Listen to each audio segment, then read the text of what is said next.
Hello friends, જય શ્રી કૃષ્ણ. કેમ છો બધા? તો આજે બા તમને ચોખાની ફરફર બનાવતા શીખવાડશે.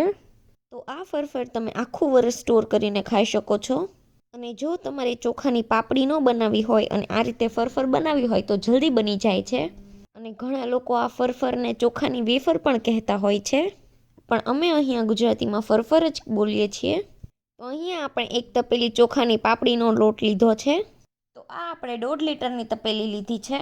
તો અહીં આપણે એક તપેલી ભરીને લોટ લઈ લીધો છે અને ચોખાના લોટને ચાળીને જ લેવાનો છે. અને જે પાપડીના ચોખાનો લોટ આવે ને તે જ લોટ લેવો, બીજો એ કંઈ ન લેવો. લોટને પહેલાં જ ચાળી લીધો છે તો તેને એક વાસણમાં લઈ લઈશું. તો જે તપેલીમાં આપણે ચોખાનો લોટ લીધો હતો ને તે તપેલીમાં જ આપણે પાણી લેવાનું છે.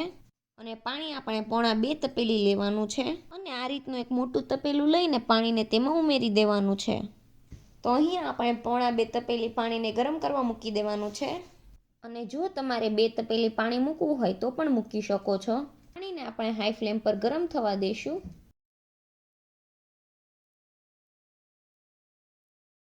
તો પાણી ગરમ થઈ જાય ને પછી તેમાં આપણે મીઠું નાખવાનું છે.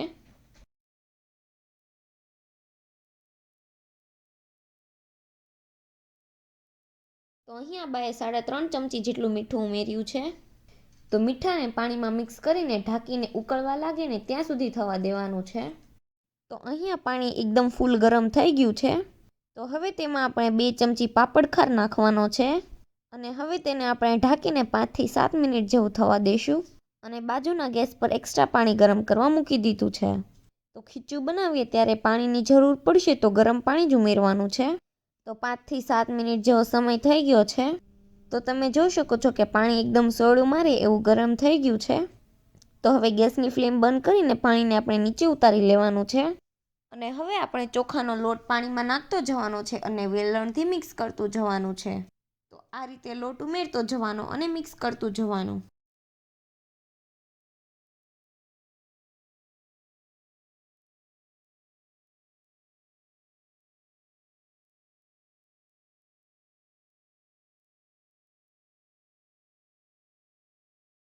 તો અહીંયા ખીચું જાડું લાગે છે તો જે ગરમ પાણી આપણે સાઈડમાં ઉકાળ્યું હતું ને તે લેવાનું છે. અને જોઈતા પ્રમાણમાં ઉમેરતું જવાનું અને મિક્સ કરતું જવાનું. તો 2 કપ જેટલું પાણી અહીંયા ગરમ કર્યું હતું. તો જોઈતા પ્રમાણમાં ઉમેરતા જશું. તો ખીચું આપણે બહુ કઠણ નથી રાખવાનું, ઢીલું રાખવાનું છે. જે આપણે પાપડીનું ખીચું આવે ને એના કરતાં ઢીલું રાખવાનું છે. આ ખીચું આપણું એકદમ સરસ મિક્સ થઈ ગયું છે. તો અહીં આપણે કલરવાળી ફરફર બનાવવાના છીએ ને એટલે બીજા 2 તપેલામાં આપણે ખીચુંને ડિવાઈડ કરી દેવું.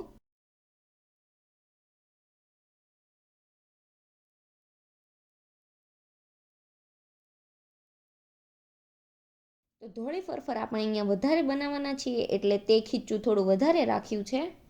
અને હજી ખીચું થોડું કઠણ લાગે છે તો તેમાં ફરીથી થોડું પાણી ઉમેરીશું. તો આ આપણે વ્હાઈટ ફરફર જ કરવાની છે તો તેને બફાવા માટે મૂકી દઈશું. તો અહીંયા આપણે ખીચાને એકદમ સ્લો ગેસ પર બફાવા દેવાનું છે. અને જો તમારે ઢોકળામાં વરાળે બાફવું હોય તો પણ બાફી શકો છો. 2-3 મિનિટ તેમાં ચમચો ફેરવતો રહેવાનો જેથી તે તળિયે ના બેસે. તો અહીંયા આપણે ગ્રીન ફૂડ કલર લીધો છે. તો આ ફરફર આપણે ગ્રીન કલરની કરવી છે એટલે ખીચુંમાં આપણે ગ્રીન કલર મિક્સ કરવાનો છે. તો અહીં આપણે અડધી ચમચી જેટલો ગ્રીન ફૂડ કલર લીધો છે. એમાં આપણે 2 ચમચી જેટલું પાણી ઉમેરીને મિક્સ કરી લેવાનું અને પછી તેને આપણે ખીચામાં ઉમેરી દેવાનું.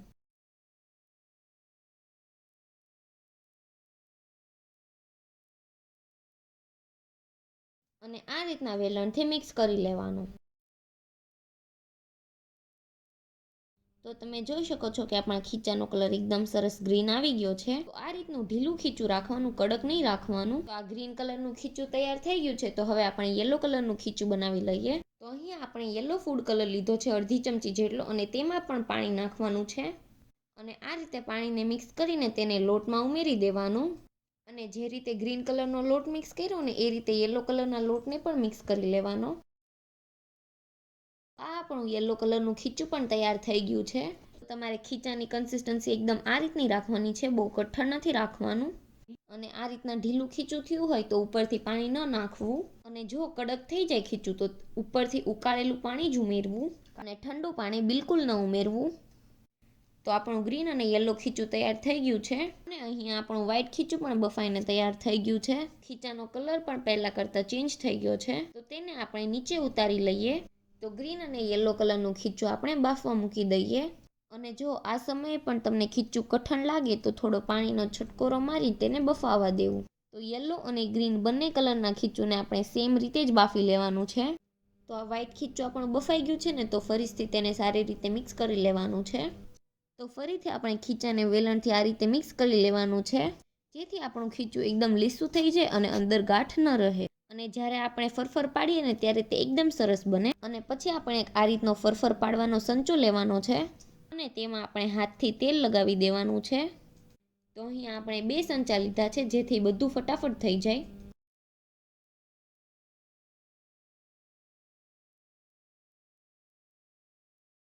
ખીચું આપણે સંચામાં આ રીતે ભરી લેવું. તો જે પાપડી પાડવાની ચકડી આવે ને તેનાથી જ આપણે ફરફર બનાવવાની છે. તો આ રીતના આપણે સંચામાં ખીચું ભરી લેવાનું.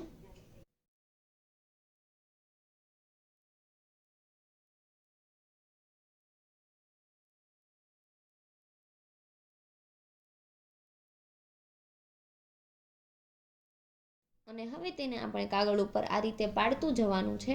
તો બા અહીંયા સંચામાં ખીચું ભરતા જાય છે અને મમ્મી ફરફર પાડતા જાય છે. તો આ રીતે 2 જણા હોય ને તો એકદમ આસાનીથી ફરફર બની જાય છે. તો તમે જોઈ શકો છો કે મમ્મી ફરફર બનાવે છે અને એકદમ સરસ પટ્ટો બને છે. તો સંચાને આપણે ઉપરથી ફેરવતો રહેવાનું અને થોડું થોડું આગળ હાલતું રહેવાનું, એટલે મસ્ત આપણે આ રીતે ફરફર બની જાય. તો આપણે જે ગ્રીન અને યલો ખીચું છે ને એની પણ સેમ આ રીતે જ ફરફર બનાવી લેવાની. તો આપણે બધી જ ફરફર આ રીતે બનાવી લેવાની છે. તો વ્હાઈટ ફરફર બની ગઈ છે અને હવે આપણે ગ્રીન પાડવાની છે. અને ગ્રીન કરીએ ને એ રીતના જ આપણે પછી યલો પાડી લેવાની છે. તો અહીંયા આપણે બધી જ ફરફર બની ગઈ છે, તો હવે તેને આપણે સુકાવા દેશું. તો અહીંયા અમે હોલમાં ફરફર બનાવી છે. અગર તમે ટેરેસ પર બનાવશો તો એક જ દિવસમાં ઘણી ખરી સુકાઈ જશે. તો બીજા દિવસે તમે જોઈ શકો છો કે ફરફર આપણી આટલી સુકાઈ ગઈ છે. તો હવે તેને આપણે ટેરેસ પર તડકામાં સૂકવી દઈએ. અને બધી જ ફરફર આપણી એકદમ સરસ સુકાઈ ગઈ છે. તો બીજા દિવસે ફરફરને આખા દિવસ તડકે રાખી એટલે તે બહુ સારી રીતે સુકાઈ ગઈ છે. તો બહુ લાંબી ફરફર હોય ને તેના નાના નાના ટુકડા કરી લેવાના.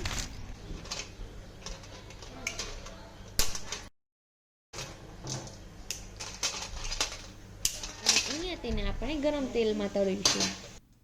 તો તેલ આપણું ગરમ થઈ ગયું છે, તો થોડી એવી ફરફર આપણે પહેલાં તળી જોઈએ. તો આ રીતની બધી જ ફરફર આપણે તળી લેવાની છે. તો પહેલાં આપણે યલો ફરફર તળી, તો હવે આપણે ગ્રીન ફરફર તળી લઈશું. તો તમે જોઈ શકો છો કે અહીં આપણી ફરફર એકદમ સરસ ફૂલી ગઈ છે અને એકદમ ક્રિસ્પી બની છે. અને પછી થોડી વ્હાઈટ એવી ફરફર પણ તળી લેવી. તો અહીંયા બધા જ કલરની ફરફર તળીને તૈયાર થઈ ગઈ છે. તમારે મહેમાન હોય ત્યારે પાપડની જગ્યાએ આ ફરફર પણ સર્વ કરી શકો છો. તો ફરફરને તમે એરટાઈટ ડબ્બામાં ભરીને 1 વર્ષ સુધી સ્ટોર કરી શકો છો અને જ્યારે જોઈએ ત્યારે તળીને ફ્રેશ ખાઈ પણ શકો છો. અને જો તમને અમારો આ કલરફુલ ફરફરનો વિડીયો ગમ્યો હોય તો વિડીયોને લાઇક કરજો, શેર કરજો અને અમારી ચેનલને સબસ્ક્રાઈબ કરી દેજો. Thanks for watching.